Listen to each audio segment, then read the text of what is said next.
books draw inspiration from other books all the time. I don't know for sure that Harry Potter borrowed ideas from the books I'm going to talk about, but there are a lot of similarities, so it at least seems likely. Or maybe I'm totally imagining things, but it'll still be fun to do a comparison. Like a lot of people, I think Harry Potter is one of the best book series ever written. However, these three ideas that it might or might not have taken from other books make way more sense in their original contexts. Number 1. The Caretaker's Pet. In Harry Potter, the caretaker, Argus Filch, has a cat, Mrs. Norris. If you're a kid sneaking out at night and you run into this cat, it's bad news because she will go get her master.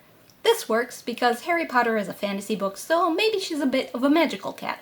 Plus, there's a lot of silliness in the first Harry Potter book. However, if a caretaker had a cat in real life, I don't think running into her at night would be much of a concern. But what if, instead, the caretaker had a dog? The following scene is from Witch Week by Diana Wynne Jones.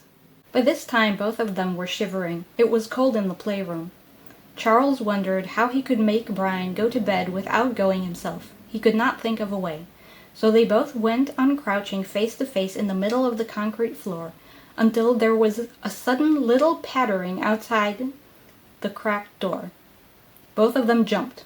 "Caretaker's dog," whispered Charles. Brian giggled. "Stupid creature. It looked just like Theresa Mullen's knitting." Charles, before he could stop himself, gave a shriek of laughter. "It does, it does." "Shut up," hissed Brian. "The caretaker's coming." Sure enough, the cracked glass of the door was showing misty torchlight. The dog began yapping furiously on the other side of it. It knew they were there. I feel like it makes so much more sense with the dog. I mean, the dog is going to bark, so naturally that will help the caretaker find them. Number 2. You-know-who. The witches and wizards in Harry Potter call Voldemort you-know-who because they're too afraid to say his name. I'm sure this works for some readers, but for me it doesn't.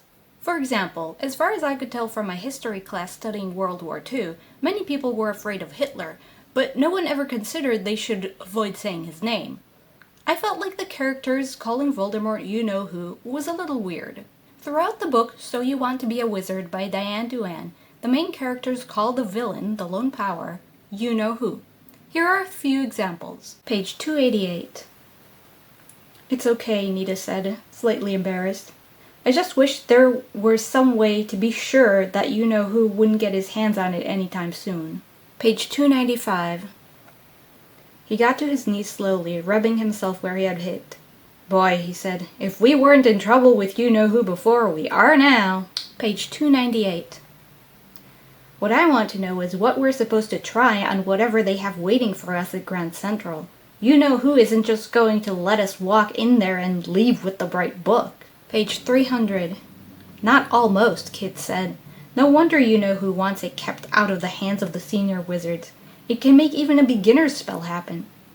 The reason the characters call the villain you-know-who here is because if they say his name, he'll find them. I think this reason makes way more sense. Yes, I know, in Harry Potter 7 the bad guys can find you if you say Voldemort's name, but that's late in the story and not the original reason people didn't say his name. Number 3. The parents or guardians are against wizardry. Harry's guardians, his aunt and uncle, the Dursleys, hate everything to do with magic.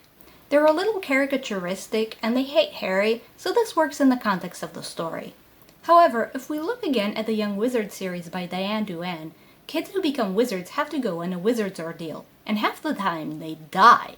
In this context, it makes way more sense that the parents would hate it.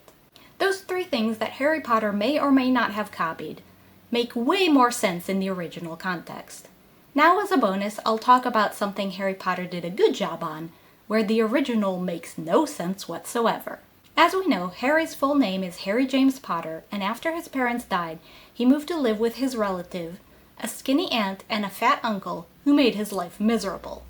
In Roald Dahl's James and the Giant Peach, the main character's name is James Henry Trotter, which sounds very similar to Harry James Potter. After James's parents die, he moves to live with his nasty aunts, one skinny aunt and one fat aunt, who make his life miserable. Harry Potter's parents are killed by the evil wizard Voldemort, which is a perfectly reasonable way to die in a fantasy book. As a kid, Harry is told the lie that his parents died in a car crash, which is also a reasonable, realistic way to die.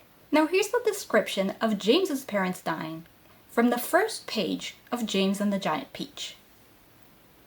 Then, one day, James's mother and father went to London to do some shopping, and there a terrible thing happened. Both of them suddenly got eaten up in full daylight, mind you, and on a crowded street, by an enormous angry rhinoceros which had escaped from the London Zoo. What? What?